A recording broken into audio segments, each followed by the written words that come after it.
Hello everyone, welcome to AKSIS Hindu Daily News Analysis. This is Santosh Koka.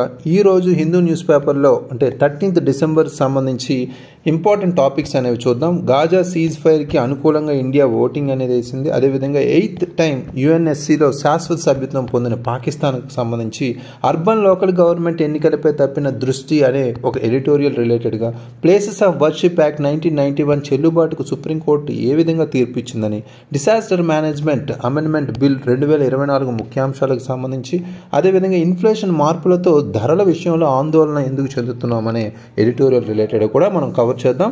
So అయితే first important article, India votes in favour of cease fire in Gaza. So ఇది మనం international relations wise మనం cover చేసుకుంటాం. ఇక్కడ context అనేది మనం అర్థం చేసుకుంటే ముఖ్యంగా ఇండియా అనేది ఐక్యరాజ్య సమితి సర్వసభ్య సమావేశం ఏదైతుందో యుఎన్ఎస్సి, యునైటెడ్ నేషన్స్ గవర్నమెంట్ అసెంబ్లీకి జనరల్ అసెంబ్లీకి సంబంధించి ఓటింగ్ రిలేటెడ్గా ఫేవర్గా ఓట్ చేసింది. ఇక్కడ ముఖ్యంగా మనం తెలుసుకోవాలంటే భారతదేశం గాజాలో తక్షణ బేషరతు మరియు శాశ్వత కాల్పుల విరమణకు పిలుపునిచ్చిన ఐక్యరాజ్య సమితి సర్వసభ్య సమావేశంలో తీర్మానానికి అనుకూలంగా ఓటు వేసింది. ఇండియా ఫేవర్స్ ఓటింగ్ అనేది ఇక్కడ తెలుస్తుంది, రైట్. సో అయితే ఇక్కడ మేజర్గా ఈ పర్టికులర్ ప్రాంతంలో మనకి బందీలందరూ ఎవరైతే ఉన్నారో, ముఖ్యంగా ఇజ్రాయెల్ పాలస్తీన్ కాన్ఫ్లిక్ట్ రిలేటెడ్గా ఇది మనం జరుగుతుందనేది అందరికీ తెలిసిందే. సో అయితే ఇక్కడ మేజర్గా ఈ ప్రాంతంలో బందీలు ఎవరైతే ఉన్నారో వాళ్ళని విడుదల చేయాలని కూడా ఈ తీర్మానం అనేది, రెజల్యూషన్ ఏదైతే ఉందో అది క్లియర్ కట్గా చెప్పుకుంటూ వచ్చింది, రైట్.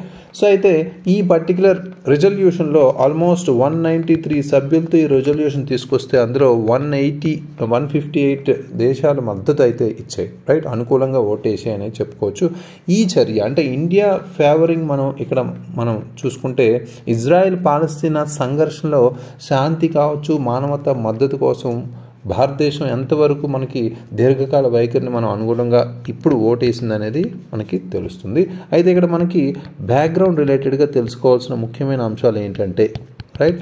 సో ఇక్కడ సిచ్యువేషన్ అనేది గాజాలో మనం క్రిటికల్గా మారింది, రైట్. అప్పటి నుంచి మనం చూసుకుంటే 2023 ఇజ్రాయెల్ పాలస్తీనా కాన్ఫ్లిక్ట్ ఏదైతే స్టార్ట్ అయిందో, ఇజ్రాయెల్ హమాస్గా మనం స్టార్ట్ అయిన వార్ రిలేటెడ్ ఇష్యూస్ని మనం అబ్జర్వ్ చేస్తూ వస్తున్నాం. అయితే ఇది ఆన్గోయింగ్ కాన్ఫ్లిక్ట్గా ఒక ప్రాముఖ్యమైన క్యాజువాలిటీగా మనం చూడొచ్చు. అయితే ఇంటర్నేషనల్ బాడీస్ ఏవైతే ఉన్నాయో, యునైటెడ్ నేషన్స్, ఐక్యరాజ్య సమితి సహా మనకి సీజ్ ఫైర్స్ అనేవి, అదేవిధంగా హ్యుమానిటేరియన్ అసిస్టెన్స్ సంబంధించి, ప్రొటెక్షన్ ఆఫ్ సివిలియన్ సంబంధించి ఎంతగానో పోరాడారు. ఈ కొనసాగుతున్న సంఘర్షణ మరియు ప్రాణ నష్టంతో గాజాలో పరిస్థితి క్లిష్టంగా మారింది. దీనికి సంబంధించి ఈ రెజల్యూషన్ అయితే తీసుకురావడం జరిగింది. అయితే ఇజ్రాయెల్తో మనం ఒక పక్క ఇండియాకు సంబంధించిన సంబంధాలు కూడా మనం ఇక్కడ చూడాలి. దౌత్య సమతుల్యతతో కొనసాగిస్తూ ఒక పక్క పాలస్తీనా హక్కులకు మద్దతు ఇవ్వడంతో భారతదేశం యొక్క స్థిరమైన వైఖరి ఏదైతుందో అది మనం ఇక్కడ చూడొచ్చు, రైట్. సో అయితే ఇక్కడ ఇండియా, అదేవిధంగా ఇండియా పాలస్తీనియన్ రిలేషన్స్ కూడా మనకి సమతుల్యత అంటే బ్యాలెన్స్డ్ సపోర్ట్ అనేది ఇక్కడ మనం చూసాం, రైట్.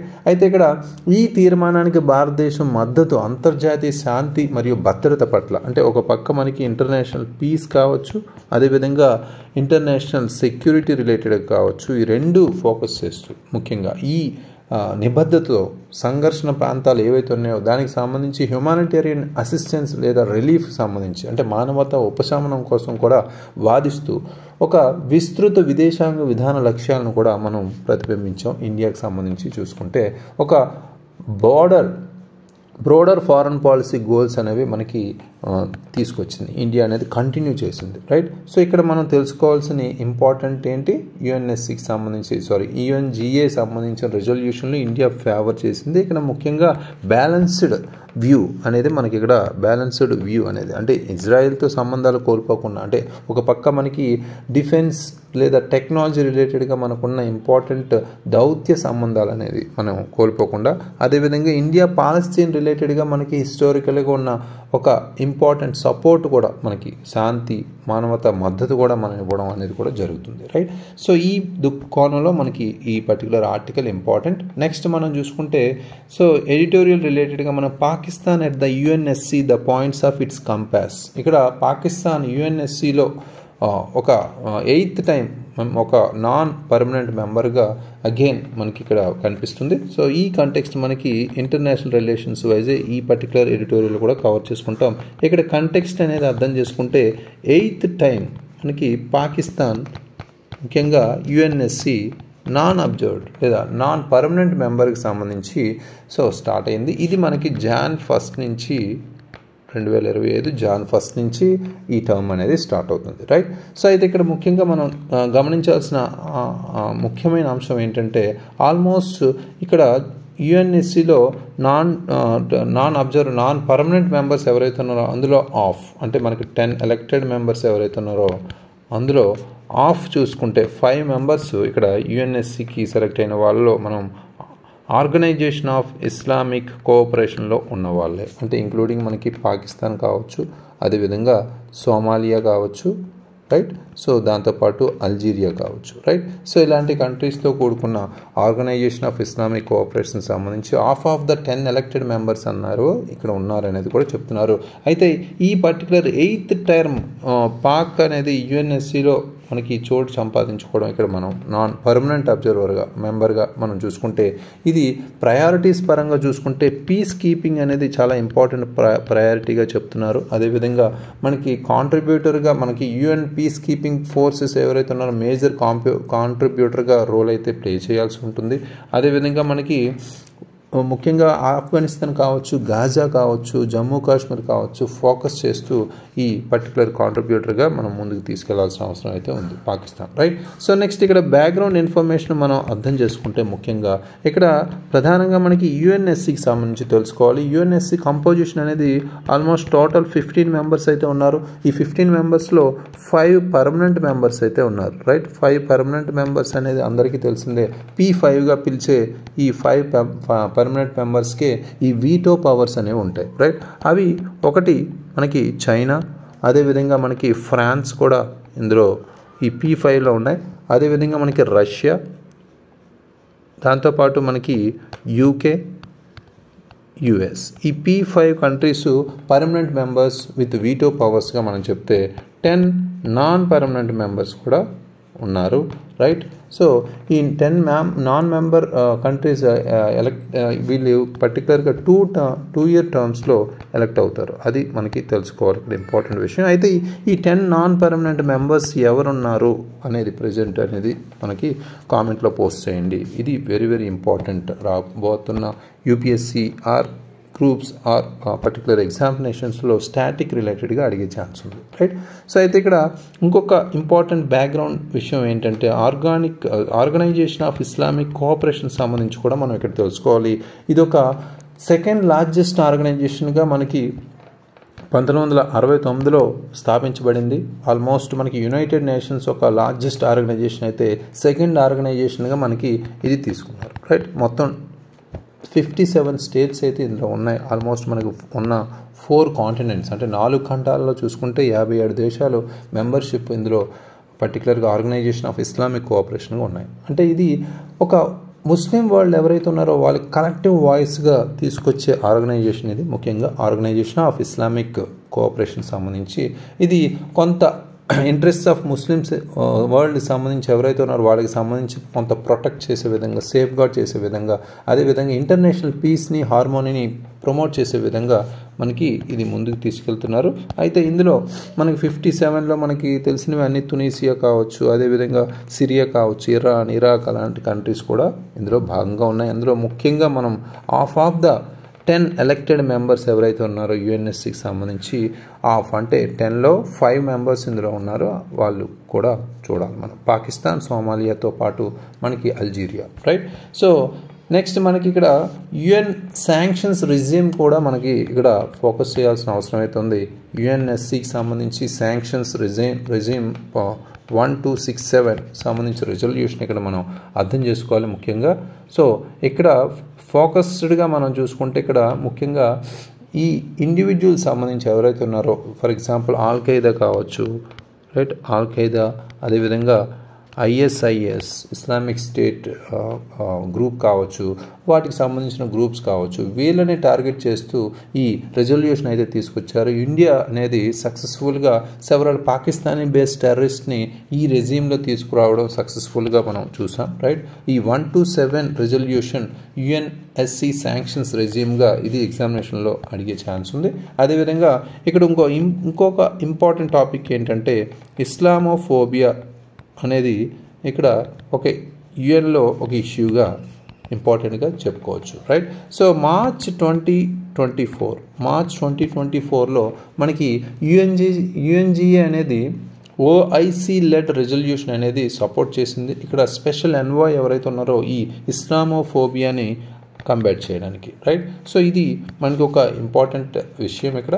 అయితే ఇక్కడ మనం మేజర్గా ఇక్కడ ఫోకస్ చేయాల్సినవి ఏంటంటే పాకిస్తాన్ ఫోకస్ ఏరియాస్ ఏంటి అంటే ఇప్పుడు రాబోతున్న 8th టైంలో మనకి UNSC నాన్ ఎలక్టెడ్ మెంబర్గా, మనకి నాన్ పర్మనెంట్ మెంబర్గా వస్తుంది కాబట్టి పాక్ ఫోకస్ ఏరియాస్ ఏంటి అనేది మనం తెలుసుకోవాలి. ఇక్కడ యాంటీ ఇండియా ఇనిషియేటివ్స్ అనేది మనకి ప్రధానంగా కనిపిస్తున్నాయి. Anti India initiatives తీసుకురాబోతుంది.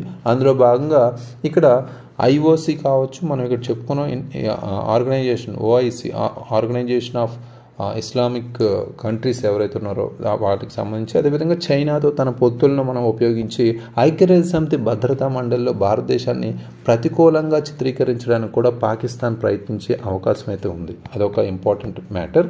నెక్స్ట్ మనకి టెర్రరిజం అనేది ఇంకొక ఫోకస్ ఏరియా చెప్పుకోవచ్చు. అంటే ఉగ్రవాదానికి మద్దతు ఇచ్చే దేశంగా ఉన్నప్పటికీ పాకిస్తాన్ ఒక పక్క భారతదేశమే ఇలాంటి చర్యలకు పాల్పడుతుందని తిరిగి ఆరోపించడం ద్వారా పాకిస్తాన్ తన ప్రతిష్టను మనం మార్చుకోవడానికి ప్రయత్నించే అవకాశం కూడా ఉంది. రైట్, UNSCలో. అదేవిధంగా మనకు ఇంకొక ఇంపార్టెంట్ ఇష్యూ ఏంటంటే focus area Kashmir issue. Right, so ఇక్కడ ఆర్టికల్ 370కి సంబంధించి రద్దు చేసిన తర్వాత పాకిస్తాన్ ఈ యునైటెడ్ నేషన్స్ సెక్యూరిటీ కౌన్సిల్లో జమ్మూ కాశ్మీర్ను ఆ టాపిక్ని లేవనెత్తడానికి చాలాసార్లు ప్రయత్నించింది, అయినా దానివల్ల కాలేదు. అంటే అంత ఆర్టికల్ 370 రద్దు అనేది ఆల్మోస్ట్ అందరికీ ఆకర్షణీయంగా అప్పటికి వెళ్ళిపోవడం వల్ల ఈ పాకిస్తాన్ చర్యలు అనేవి విఫలమయ్యాయి. సో ఇక్కడ ఈ పాకిస్తాన్ 8th టైం అనేది UNSCలో భాగం కావడం ఈ కాశ్మీర్ ఇష్యూ కూడా ఫోకస్డ్ ఏరియాగా మారే ఛాన్స్ ఉంది. నెక్స్ట్ మనకి పాకిస్తాన్కి సంబంధించి ఇక్కడ చైనా యాక్సిస్ అనేది రిలేషన్స్ అనేది మనకి చాలా ఇంపార్టెంట్గా చెప్పుకోవచ్చు. ఇక్కడ మనకి ముందుగానే మనం తెలుసు చైనాతో పాకిస్తాన్ యొక్క సంబంధం UNSCలో భారతదేశం యొక్క ప్రతిపాదనను ఎదుర్కోవడానికి, ముఖ్యంగా పాకిస్తాన్లో పనిచేస్తున్న ఉగ్రవాదులపై ఆంక్షలు విధించడం వంటి సమస్యకు సంబంధించి దాని స్థానాన్ని బలోపేతం చేసే అవకాశం కూడా ఉంది. రైట్, సో అంటే శాంక్షన్స్ ఏవైతే ఉన్నాయో టెర్రరిస్ట్ మీద, ఎస్పెషల్లీ పాకిస్తాన్లో ఆపరేట్ చేస్తున్న టెర్రరిస్ట్ సంబంధించి ఇక్కడ ఫోకస్ చేశారు ఇండియా వాళ్ళు. సో దానికి సంబంధించిన అగెనిస్ట్గా చైనాతో కలిసి ఇక్కడ UNSCలో దాన్ని మార్చి చెప్పే అవకాశం ఉంది. అదేవిధంగా ఈ ఇస్లామోఫోబియా నెరేటివ్ ఏదైతే ఉందో అది పాకిస్తాన్ సపోర్ట్ చేస్తూ, అంటే OIC కంట్రీస్ సపోర్ట్ చేస్తూ పాకిస్తాన్ ఇది ఇస్లామోఫోబియాని ఇంకా గ్లోబల్ ఇష్యూగా తీసుకెళ్లే అవకాశం ఉంది, మిస్యూజ్ చేసే అవకాశం ఉంది. ముఖ్యంగా ఈ IOC దేశాల మద్దతుతో పాకిస్తాన్ ఇది మత వివక్ష ముసుగులో ఉగ్రవాదంతో సహా కొన్ని చర్యలను సమర్థించడానికి ఈ ఇస్లామోఫోబియాను ప్రపంచ సమస్యగా ముందు తీసుకెళ్లే అవకాశం కూడా ఉంది. రైట్, సో ఇవన్నీ మేజర్గా మనం అబ్జర్వ్ చేయాలి ఇక్కడ. సో జియో పొలిటికల్ స్కెనారియోలో అయితే ఫైనల్గా మనం చేయాల్సింది ఇండియా రోల్ ఏంటి ఈ ప్రత్యేకించి అంటే ఇండియా టర్మ్ అనేది మనం ఆల్రెడీ చూసాం. 2021 నుంచి 2022 UNSCలో 2 years మనకి ఇక్కడ ఈ టర్మ్ అయితే కంప్లీట్ అయింది UNSCకి సంబంధించి. ఇక్కడ ముఖ్యంగా టెర్రరిజాన్ని అడ్రస్ చేస్తూ మనకి పాకిస్తానీ టెర్రరిస్ట్ ఎవరైతే ఉన్నారో అబ్దుల్ రెహమాన్ మక్కీకి సంబంధించి శాంక్షన్స్ అనేవి రిలీజ్ చేసింది ఇండియా. మేజర్గా అది సక్సెస్ఫుల్గా అయింది. నెక్స్ట్ భారతదేశం ముఖ్యంగా గ్లోబల్ పీస్ అండ్ కోఆపరేషన్ మీద కూడా ఫోకస్ చేసింది. మేజర్గా పాకిస్తాన్ రెటోరిక్ ఏదైతే ఉందో, అంటే భారతదేశం ప్రపంచ శాంతి మరియు సహకారంపై దృష్టి పెడుతూ పాకిస్తాన్ వాక్చాతుర్యం ఏదైతే ఉందో దాన్ని జాగ్రత్తగా పరిశీలిస్తూనే ఉంది. రైట్, సో ఇప్పుడు రాబోతున్న రోజుల్లో పాకిస్తాన్ చేసే చర్యలకి ఇండియా కూడా సమాధానం చెప్పబోతుంది. ఇక్కడ మనం మేజర్గా చెప్పాల్సింది రెజల్యూషన్ ఏదైతే ఉందో 1267 రెజల్యూషన్, UNSC రెజల్యూషన్ సంబంధించి మనం శాంక్షన్స్ ఏవైతే ఉన్నాయో వాటికి సంబంధించి ఇక్కడ ఇండియాస్ ప్రపోజల్ ఏదైతే చేసిందో అబ్దుల్ రెహమాన్ మక్కీని ఈ పర్టికులర్ డిప్లొమాటిక్ సక్సెస్గా మనం చెప్పుకోవచ్చు, రైట్. సో అందులో యుఎస్ అనేది కూడా మనకి సపోర్ట్ చేసింది, రైట్. సో ఇది ఒక ఇంపార్టెంట్ రిజల్యూషన్గా చెప్పుకోవచ్చు, right. So next important article మనకి the missing spotlight on urban local government goals. ఇది మనకి గవర్నెన్స్ అంటే పాలిటీ అండ్ గవర్నెన్స్ రిలేటెడ్గా మనం కవర్ చేసుకోవచ్చు. ముఖ్యంగా కంటెక్స్ట్ ఏంటంటే ఇక్కడ పట్టణ స్థానిక ప్రభుత్వ ఎన్నికలపై మనకి కొంత దృష్టి అయితే తప్పింది అనేది కూడా ఇక్కడ చెప్తున్నారు, రైట్.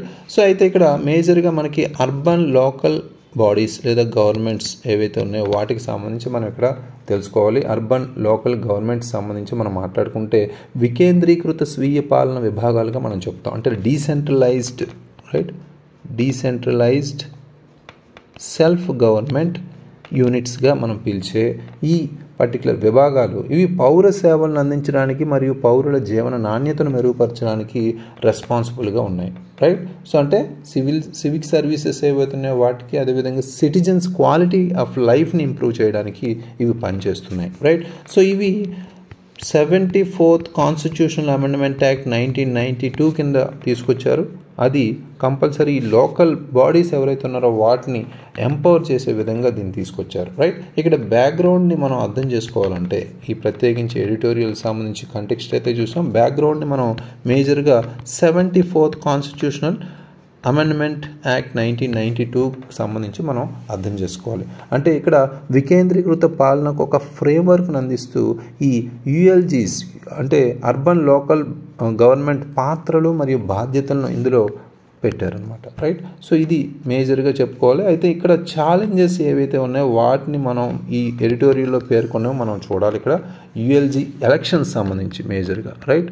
సో అంటే పట్టణ స్థానిక ప్రభుత్వాలకు సంబంధించి ఎన్నికల సవాళ్ళు ఏవైతున్నాయో వాటిని ఇక్కడ చూడాలి. ఫస్ట్ ఇంపార్టెంట్ అంటే ఇక్కడ ఎలక్షన్స్ అనేవి కాలయాపన చేస్తున్నారు, డిలే అనేది జరుగుతుంది. Elections are not conducted on time in over 60%, almost 60% of యుఎల్జీస్లో ఈ పర్టికులర్ ఎలక్షన్స్ అనేవి కండక్ట్ చేయట్లేదని దాదాపు సిఏజీ 2024 రిపోర్ట్లో మనకు తెలిసింది. కంట్రోలర్ అండ్ ఆడిటర్ జనరల్ రిపోర్ట్లో మనకి 2024 రిపోర్ట్లోనే వెల్లడించారు. సో అదొక ఇంపార్టెంట్ ఇన్ఫర్మేషన్. నెక్స్ట్ మనకి డిస్ఎంపవర్డ్ ఎస్ఈసీస్. ఇక్కడ మేజర్గా మనం చెప్పుకోవాలంటే ఎస్ఈసీస్ అంటే స్టేట్ ఎలక్షన్ కమిషన్ సంబంధించి అధికారాన్ని ఇవ్వకుండా ఉంటుంది. అంటే lack of autonomy and authority అనేది ఇక్కడ ఎలక్షన్ కమిషన్ సంబంధించి మనకి ఫోకస్ చేయాల్సిన అవసరం. అంటే ఇక్కడ వార్డ్ లిమిటేషన్ సంబంధించి కొన్ని టాస్క్ ఏవైతే ఉన్నాయో వాటిలో ముందుగా ఈ స్టేట్ ఎలక్షన్ కమిషన్కి స్వయం ప్రతిపత్తి కావచ్చు, అధికారం కావచ్చు,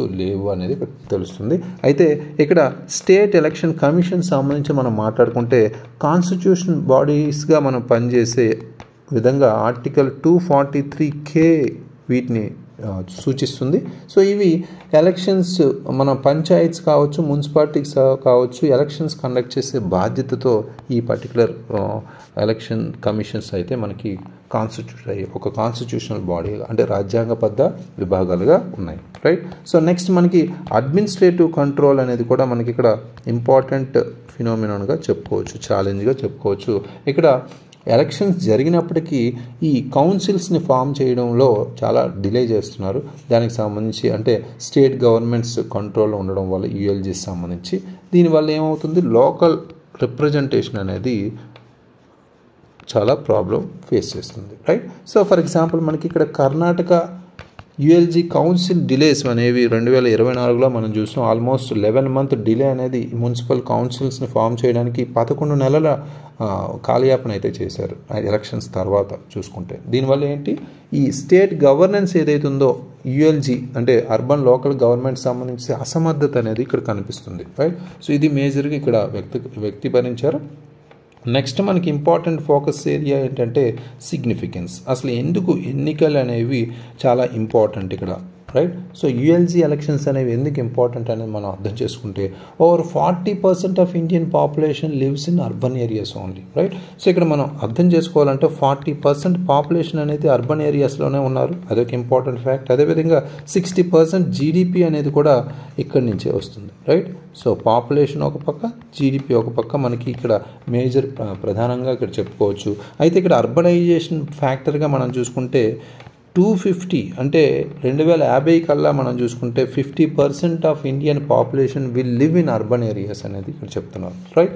సో అంటే 2050 కల్లా 50% పట్టణ జనాభా, భారతదేశంలో ఉన్న పట్టణ జనాభా ఈ పట్టణ ప్రాంతాల్లోనే ఉంటారు కాబట్టి, జనాభా అంతా పట్టణ ప్రాంతాల్లో ఉంటారు కాబట్టి రాబస్ట్ గవర్నెన్స్ అనేది చాలా ఇంపార్టెంట్. ఇక్కడ ఒక బలమైన పరిపాలన అనేది చాలా అవసరమైనది కూడా ఇక్కడ చెప్తున్నారు. ఇక్కడ రెగ్యులర్ ఎలక్షన్స్ ఉంటే ఎఫెక్టివ్ గవర్నెన్స్ అనేవి చాలా ఇంపార్టెంట్. ఎకనామిక్ గ్రోత్కి కావచ్చు, సోషల్ వెల్బీయింగ్ కావచ్చు, అది ఇక్కడ ఇంపార్టెంట్ ఫ్యాక్టర్. అదేవిధంగా మనకి సైమల్టేనియస్ ఎలక్షన్స్ సంబంధించి కూడా, అంటే సైమల్టేనియస్ ఎలక్షన్స్, అదేవిధంగా మనకి ఈ యూఎల్జీస్ సంబంధించి కూడా ఇక్కడ మాట్లాడుకుంటే ముఖ్యంగా అర్లియర్ రిపోర్ట్స్ ఇంతకుముందు ఇదివరకు వచ్చిన రిపోర్ట్స్ మనకి ఈ యూఎల్జీస్ అంటే అర్బన్ లోకల్ గవర్నమెంట్స్ యొక్క ఎలక్షన్స్, సైమల్టేనియస్ ఎలక్షన్స్ డిస్కషన్ సంబంధించి పక్కకు పెట్టినప్పటికీ రీసెంట్గా మనకి హై లెవెల్ కమిటీ అనేది ఏం సజెస్ట్ చేసిందంటే ఈ యూఎల్జీ ఎలక్షన్స్ అనేవి within 100 days of national and state ఎలక్షన్స్లో జరపాలి అనేది ఇక్కడ చెప్తున్నారు, right. 100 days of national and state ఎలక్షన్స్లో అర్బన్ లోకల్ గవర్నమెంట్ ఎలక్షన్స్ కూడా జరగాలి అనేది కూడా ఈ హై లెవెల్ కమిటీ అనేది సజెస్ట్ చేసింది, రైట్. సో ఈ సజెషన్ అనేది మనం మాట్లాడుకుంటే ఆన్గోయింగ్ డిస్కోర్స్ ఏదైతుందో వన్ నేషన్ వన్ ఎలక్షన్ సంబంధించి మనం ఇంపార్టెంట్గా చెప్పుకోవచ్చు, రైట్. సో అయితే ఇక్కడ వే ఫార్వర్డ్ అంటే తీసుకోవాల్సిన ముఖ్యమైన అంశాలు అనేది మనం అర్థం చేసుకుంటే ఈ ఎడిటోరియల్ పరంగా, రైట్. ఎంపవరింగ్ ఎస్సీస్ అంటే స్టేట్ ఎలక్షన్ కమిషన్ సంబంధించి టైమ్లీగా ఎలక్షన్స్ అనేవి కండక్ట్ చేసే విధంగా వాళ్ళని అధికారం ఇవ్వాలి, అదొకటి ఇంపార్టెంట్. నెక్స్ట్ మనకి independent authorities for ward delimitation and reservation processes, compulsory independent authorities అనేవాళ్ళు ఉండాలి. సో వీటికి సంబంధించిన వార్డ్ డీలిమిటేషన్ సంబంధించి, రైట్. అదేవిధంగా రిజర్వేషన్ ప్రాసెసెస్ని ఎస్టాబ్లిష్ చేసే విధంగా, రైట్. సో అదేవిధంగా మనకి ఇక్కడ కన్సల్టేషన్స్ అనేవి కూడా చాలా అవసరం. కన్సల్టేషన్స్, స్టేక్ హోల్డర్స్ ఎవరైతే భాగస్వాములు ఉన్నారో వాళ్ళని కన్సల్ట్ అవ్వడం, అదేవిధంగా కొన్ని రిఫార్మ్స్ ఏవైతే ఉన్నాయో వాటిని ఇంప్లిమెంట్ చేయడం, లోకల్ డెమోక్రసీ సంబంధించి ముందుకు తీసుకెళ్లే విధంగా ఇక్కడ చెప్పారు, రైట్. సో ఇందులో ముఖ్యంగా మనం చెప్పుకోవాల్సిన అర్బన్ లోకల్ గవర్నెన్స్ యొక్క ఎలక్షన్ సంబంధించిన అంశాలు, బ్యాక్గ్రౌండ్, అదేవిధంగా సమస్యలు ఏమున్నాయి, దాంతోపాటు మనకి ప్రాముఖ్యత ఏంటి, ఇవన్నీ మనం చర్చించాం, right. So next important article మనకి supreme court freezes suits on claims over places of worship. ఇది కూడా మనకి గత వారం నుంచి చూస్తున్నాం, పాలిటీ రిలేటెడ్గా మనం కవర్ చేసుకుంటాం. ప్లేసెస్ ఆఫ్ వర్షిప్ యాక్ట్కి సంబంధించి సుప్రీంకోర్టు ఒక బెంచ్ కూడా క్రియేట్ చేసింది. దానికి సంబంధించి December 12న హీరింగ్ అనేది ఉంటుంది అనేది కూడా మనం చెప్పుకున్నాం. సో ఆ కంటెక్స్ట్లో మనం ఇక్కడ మాట్లాడుకుంటే సుప్రీంకోర్టు ఈ పర్టికులర్ కేసెస్ సంబంధించి, అంటే మొఘల్ అక్రమదారులచే ధ్వంసం చేయబడిన దేవాలయాల పునరుద్ధరణకు సంబంధించిన ఈ కేసెస్ ఏవైతున్నాయో వాటికి సంబంధించి సివిల్ కోర్టులు ఎటువంటి కొత్త కేసులు కానీ నమోదులు చేయకూడదు. అదేవిధంగా పెండింగ్లో ఉన్న కేసులపై కూడా చర్యలు తీసుకోకుండా భారత సుప్రీంకోర్టు ఇటీవల మనకి ఒక ఉత్తర్వు అయితే జారీ చేసింది. అది మేజర్గా ఇక్కడ చెప్పుకోవచ్చు, రైట్. సుప్రీంకోర్టు తీర్పు అనేది, రైట్. సో ఈ డెసిషన్ అనేది మనం ఇక్కడ మాట్లాడుకుంటే కొన్ని హీరింగ్ పిటిషన్స్ అనేవి ఈ ప్లేసెస్ ఆఫ్ వర్షిప్ యాక్ట్ ఏదైతే ఉందో 1991కి సంబంధించిన వ్యాలిడిటీ అంటే చెల్లుబాటుకు సంబంధించి కొన్ని పిటిషన్స్ అయితే చేశారు. ఎందుకంటే సెవరల్ అంటే ఈ పర్టికులర్ యాక్ట్ ఏం చెప్తుంది, ముఖ్యంగా ఇది మనకున్న స్టేటస్ ఆఫ్ రిలీజియస్ ప్లేసెస్ ఏవైతే ఉన్నాయో August 15, 1947కి సంబంధించి ఉన్న ఆ స్టేటస్ అంటే ఆ స్థితిని, పరిస్థితిని, ఆ స్వభావాన్ని మార్చకూడదు, సంరక్షించే విధంగా ఇది ముందుకు తీసుకెళ్తుంది. ముఖ్యంగా ఈ స్టేటస్ క్యో ఏదైతే ఉందో రిలీజియస్ సైట్స్కి మెయింటైన్ చేసే విధంగా లక్ష్యంతో దీన్ని తీసుకెళ్తున్నారు. కొన్ని డిస్ప్యూట్స్ ఏవైతున్నాయి వాటిని నిరోధిస్తూ, రైట్. సో ఈ కంటెక్స్ట్లో మనం తెలుసుకోవాల్సింది బ్యాక్గ్రౌండ్ ఇన్ఫర్మేషన్లో భాగంగా ఇప్పుడు చెప్పినట్టు ముఖ్యంగా ఏ రిలీజియన్ సైట్ అనేది కూడా ఇక్కడ కన్వర్ట్ అవ్వకూడదు, ఎక్సెప్ట్ మనకి అయోధ్య అనేది ఆల్రెడీ మనకి అప్పుడు లీగల్గా ఉంది కాబట్టి, రైట్. సో లీగల్ డిస్ప్యూట్గా ఉంది కాబట్టి అదొక్కటి ఎక్స్క్లూడ్ చేశారు. అదేవిధంగా లీగల్ డిస్ప్యూట్ అవి కాకుండా మనకి జ్ఞాన్వాపి కావచ్చు, అదేవిధంగా మనకి షాహీ ఈద్గా మసీద్కి సంబంధించి కావచ్చు, ఇవి వారణాసి అండ్ మధురాలో ఉన్నవి, రైట్. ఈ ప్లేసెస్ సంబంధించి కూడా ఇంకా లిటిగేషన్స్ అండ్ లీగల్ డిస్ప్యూట్స్ అనేవి ఇంకా నడుస్తూ ఉన్నాయి, రైట్.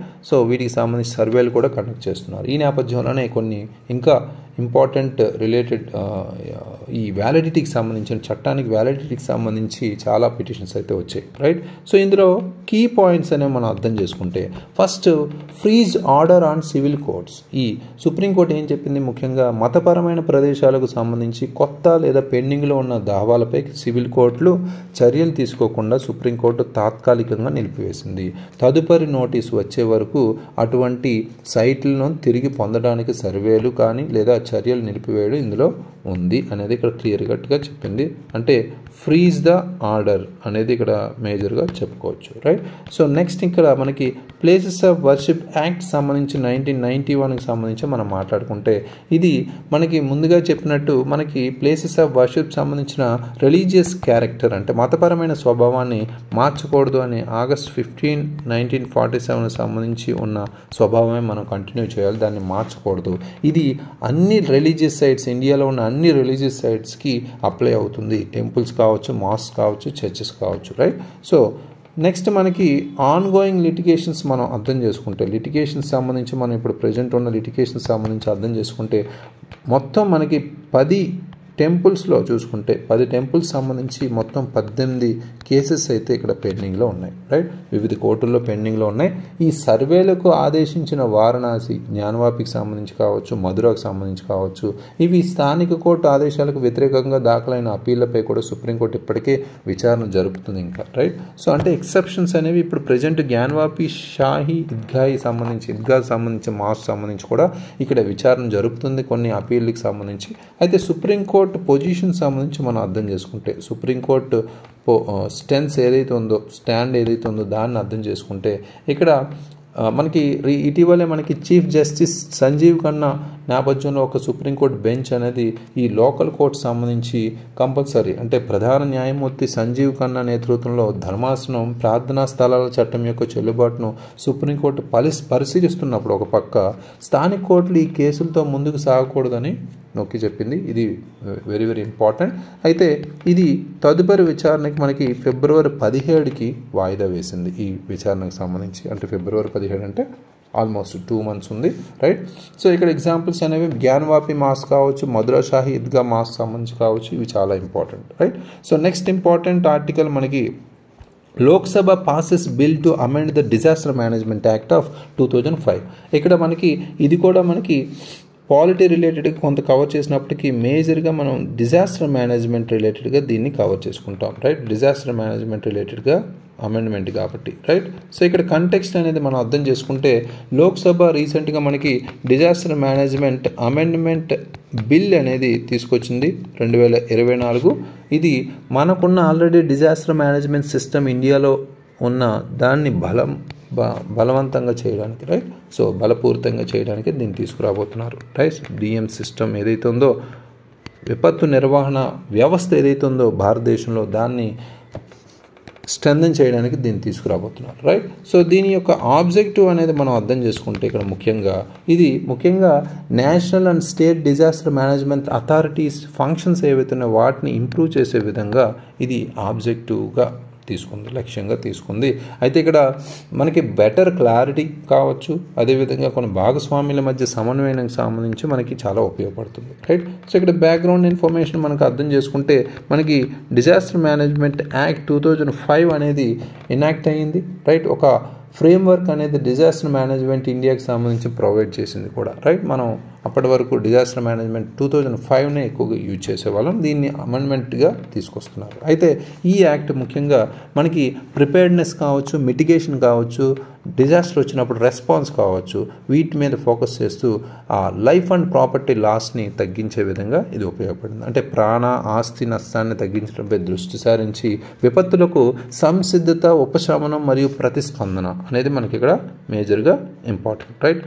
ప్రిపేర్డ్నెస్ కావచ్చు అంటే సంసిద్ధత, అదేవిధంగా మనకి మిటిగేషన్, ఉపశమన, దాంతోపాటు మనకి రెస్పాన్స్, ప్రతిస్పందన, రైట్. సో ఈ 3 ఇంపార్టెంట్గా మనకి ఫోకస్ చేస్తూ ఈ చట్టం రూపొందించబడింది, రైట్, విపత్తుల సమయంలో, రైట్. సో అయితే ఈ అమెండ్మెంట్ 2024 బిల్ ఏదైతే ఉందో ఈ ఫ్రేమ్వర్క్ని ఇంకా రిఫైన్ చేసి ఇంప్రూవ్ చేసే విధంగా, అంటే మనకున్న ఛాలెంజెస్ ఏవైతున్నాయో స్టేట్ గవర్నమెంట్స్ ఫేస్ చేస్తున్న ఛాలెంజెస్, ఈ చట్టాన్ని అమలు చేయడానికి చాలా సవాళ్ళు ఫేస్ చేస్తున్నారు, వాటిని అడ్రస్ చేసే విధంగా దీన్ని తీసుకురాబోతున్నారు ఈ బిల్ని. అయితే ఇందులో ఉన్న కీ ఫీచర్స్ అనేవి అర్థం చేసుకుంటే, ముఖ్యమైన లక్షణాలు ఏవైతే ఉన్నాయో ఈ పర్టికులర్ బిల్లో మనం చూసుకుంటే, స్టేట్ గవర్నమెంట్స్ ఈ పర్టికులర్ బిల్ని ఏదైతే ఉందో చట్టాన్ని అమలు చేయడానికి డిఫికల్ట్ ఫేస్ చేస్తున్నారు. దానికి సంబంధించి మనం ఇప్పుడు చెప్పుకున్నట్టు ఆ అమలులో డిఫికల్టీస్ లేకుండా ఉండడానికి ఫోకస్ చేస్తుంది. అదొక ఇంపార్టెంట్ ఫోకస్ ఏరియా. అదేవిధంగా ఇక్కడ డిజాస్టర్ మేనేజ్మెంట్ సిస్టమ్ ఏదైతే ఉందో మన ఇండియాలో దాన్ని బలోపేతం చేస్తూ డిజాస్టర్స్ని ఈజీగా హ్యాండిల్ చేసే విధంగా కూడా మనకి ఇక్కడ ఫోకస్ చేస్తున్నారు. అదేవిధంగా యూనియన్ మినిస్టర్ నిత్యానంద్ రాయ్ చెప్పినట్టు ఇక్కడ బిల్లుకి సంబంధించి మాట్లాడుకుంటే కంట్రీ అనేది డిజాస్టర్ సంబంధించిన బెటర్గా ప్రిపేర్ అయ్యే విధంగా, అదేవిధంగా కోఆర్డినేషన్ ఇలాంటి ఈవెంట్స్ వచ్చినప్పుడు స్మూత్ కోఆర్డినేషన్ ఉండేలా కూడా ఇక్కడ ఫోకస్ చేస్తూ ఈ పర్టికులర్ బిల్ని తీసుకొస్తున్నారు, రైట్. సో అయితే ఇక్కడ అపోజిషన్ కూడా కన్సర్న్స్ అయితే ఉన్నాయి. కొన్ని ఈ బిల్ పాస్ చేసేటప్పుడు అపోజిషన్ కన్సర్న్స్ అబ్జర్వ్ చేస్తే కొన్ని అపోజిషన్ మెంబర్స్ అనేవి కొంత ఆందోళన అయితే వ్యక్తం చేశారు. ఈ పర్టికులర్ ఇలా బిల్ని క్రిటిసైజ్ చేస్తూ వాళ్ళు ఈ కాంప్లెక్స్గా ఇంగ్లీష్ టర్మ్స్ని ఉపయోగించడం, అదేవిధంగా అన్నెసెసరీ ఆర్గనైజేషన్ని ఇందులో యాడ్ చేయడం అనేది ఒక ఇంపార్టెంట్ విమర్శగా చెప్పారు. అదేవిధంగా కొంతమంది మనకి ఈ హోలిస్టిక్ అప్రోచ్నే క్వశ్చన్ చేశారు. అదేవిధంగా ఇక్కడ డిజాస్టర్ ప్రిపేర్డ్నెస్ని ఎక్కడ అడ్రస్ చేసే విధంగా ఇందులో ప్రాపర్గా లేదనేది కూడా ఒక వాదన. అదేవిధంగా కాంగ్రెస్కి సంబంధించిన కొంతమంది ఇగ్నోర్ చేశారు కొన్ని ఇందులో.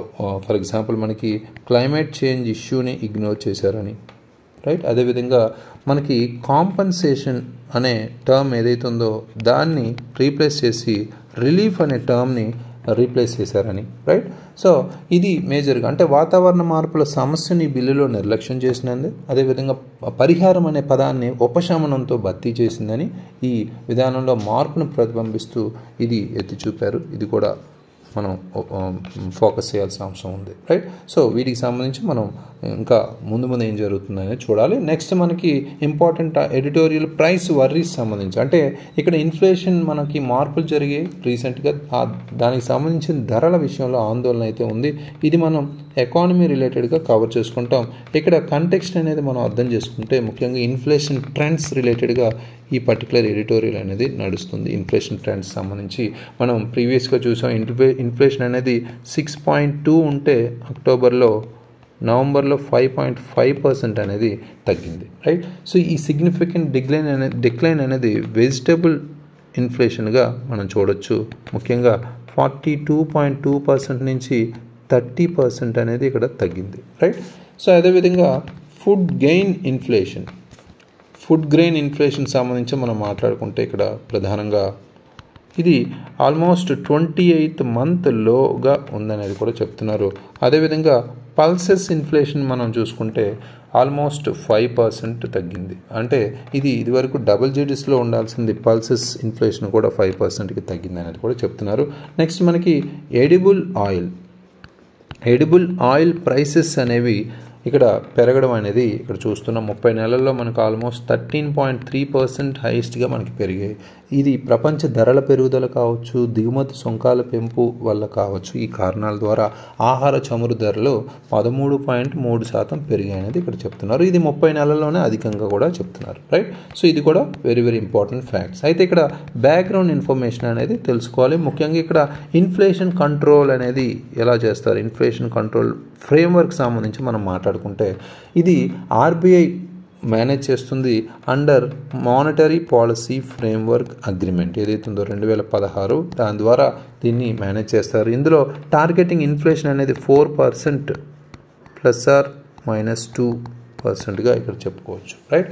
సో ఇది చాలా ఇంపార్టెంట్ ఫ్యాక్ట్. అదేవిధంగా ఇక్కడ ఈ మేనేజ్ చేయడానికి కూడా కొన్ని టూల్స్ అయితే ఉంది మనకి. ఆ టూల్స్లో భాగంగా రెపో రేట్ అడ్జస్ట్మెంట్స్ అనేవి మనకి ఇక్కడ క్లియర్ కట్గా ఇంపార్టెంట్గా చెప్పుకుంటాం. ఇది మనకి బారోయింగ్ కావచ్చు, స్పెండింగ్ కావచ్చు, ఇన్ఫ్లుయెన్స్ చేస్తూ రెపో రేట్ అడ్జస్ట్మెంట్స్ అనేవి యూజ్ చేసుకుంటాం, రైట్. సో దీనివల్ల మనం ఇన్ఫ్లేషన్ టార్గెట్ని స్టెబిలైజ్ చేసే అవకాశం ఉంది.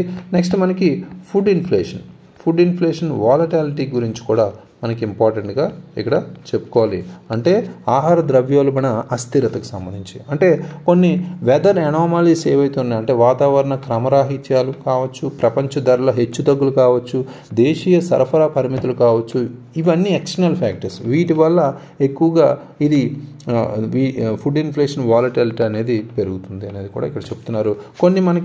కొన్ని మెజర్స్ అయితే బఫర్ స్టాక్ మేనేజ్మెంట్ కావచ్చు, టారిఫ్ అడ్జస్ట్మెంట్స్ కావచ్చు, అదేవిధంగా ప్రైస్ కంట్రోల్స్ కావచ్చు, ఇవి మనకి ఈ స్టెబిలైజ్ చేయడానికి చాలా కీలకం అనేది కూడా చెప్తున్నారు, రైట్. సో అంటే ఇక్కడ ఇవన్నీ తీసుకోవాలి. ధరల నియంత్రణలు వంటి చర్యలు మనకి స్థిరీకరణకు చాలా కీలకమైనది కూడా చెప్తున్నారు. అయితే ఇక్కడ మనం బ్యాక్గ్రౌండ్ పక్కన పెడితే మనకి ఇక్కడ దీనివల్ల అంటే ఇన్ఫ్లేషన్ ట్రెండ్స్ వల్ల రూరల్ ఇంపాక్ట్ ఏంటి అంటే, రూరల్ కన్జ్యూమర్స్ అనేవాళ్ళు హై ఇన్ఫ్లేషన్ ఫేస్ చేస్తున్నారు. ఇక్కడ 6% హై ఇన్ఫ్లేషన్ అనేది ఫేస్ చేస్తున్నారు because of food price increases. అంటే దీనివల్ల ఏమవుతుంది, హౌస్ హోల్డ్ స్పెండింగ్ అనేది ఇంపాక్ట్ పడుతుంది. అది ఒక ఇంపార్టెంట్ పాయింట్. నెక్స్ట్ మనం కార్పొరేట్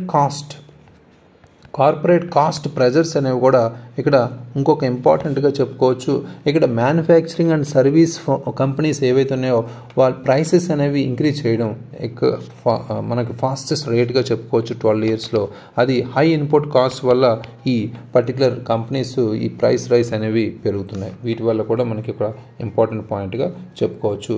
నెక్స్ట్ మనకి ఇక్కడ ఆర్బీఐస్ ఇన్ఫ్లేషన్ ఫోర్కాస్ట్ సంబంధించి, అంటే ముందు మనకి ఎలా ఉంటుంది ఇన్ఫ్లేషన్ సంబంధించి మనం ఇక్కడ మాట్లాడుకుంటే, ఆర్బీఐ ఇన్ఫ్లేషన్ అనేది ఫోర్కాస్ట్ సంబంధించి Q3 ఫైనాన్షియల్ ఇయర్ 24కి సంబంధించి మనం మాట్లాడుకుంటే 4.8% to 5.7% అనేది పెరిగే ఛాన్స్ ఉందని చెప్తున్నారు.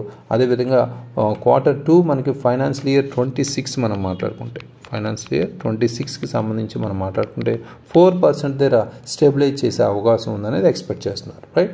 సో అయితే అప్కమింగ్ డిసెంబర్ ఇన్ఫ్లేషన్ రేట్ కూడా క్రిటికల్గా మనం ఉండబోతుంది. నెక్స్ట్ మానిటరీ పాలసీ కమిటీకి సంబంధించిన మనం డెసిషన్ మీద ఆధారపడి ఉంటుంది అది, రైట్. సో అయితే గవర్నమెంట్ రోల్ ఏంటి ఇక్కడ, ముఖ్యంగా గవర్నమెంట్ రోల్కి సంబంధించి మనం అర్థం చేసుకోవాలి. గవర్నమెంట్కి సంబంధించి ఇంట్రెస్ట్ రేట్ కట్స్ ఫిబ్రవరి 2024లో కొన్ని ఇంట్రెస్ట్ రేట్ కట్స్ ఉండొచ్చు. అంటే 2024 ఫిబ్రవరిలో వడ్డీ రేట్లను తగ్గించాలని ప్రభుత్వం భావిస్తుంది. ముఖ్యంగా 2025-26 బడ్జెట్ తర్వాత అనుకోవచ్చు. ముఖ్యంగా ఇక్కడ మనకి కొంత ఫిజికల్ ప్రూడెన్స్ కావచ్చు, లేదా మనకున్న కొన్ని లివింగ్ కాస్ట్ అనేవి కంట్రోల్ చేయడం దాని మీద ఆధారపడి ఉంటుందన్నమాట, ఆ చర్యల మీద. So right. సో ఇవి మేజర్ ఎకనామికల్గా మనం ఇందులో ఉన్న ఇన్ఫ్లేషన్, ఫుడ్ ఇన్ఫ్లేషన్, అదేవిధంగా మనకి రూరల్ ఇంపాక్ట్ కావచ్చు, అదేవిధంగా మనకి ఇక్కడ ఇంపార్టెంట్గా ఇన్ఫ్లేషన్ ఫ్రేమ్వర్క్ సంబంధించి కావచ్చు, ఇవన్నీ ఇంపార్టెంట్ ఎకానమీ సంబంధించి. అయితే ఈరోజు ఇంపార్టెంట్ కాన్సెప్ట్స్ చూసాం, బ్యాక్గ్రౌండ్స్ చూసాం, జస్ట్ రివైజ్ చేసుకోండి. Thank you very much, all the very best.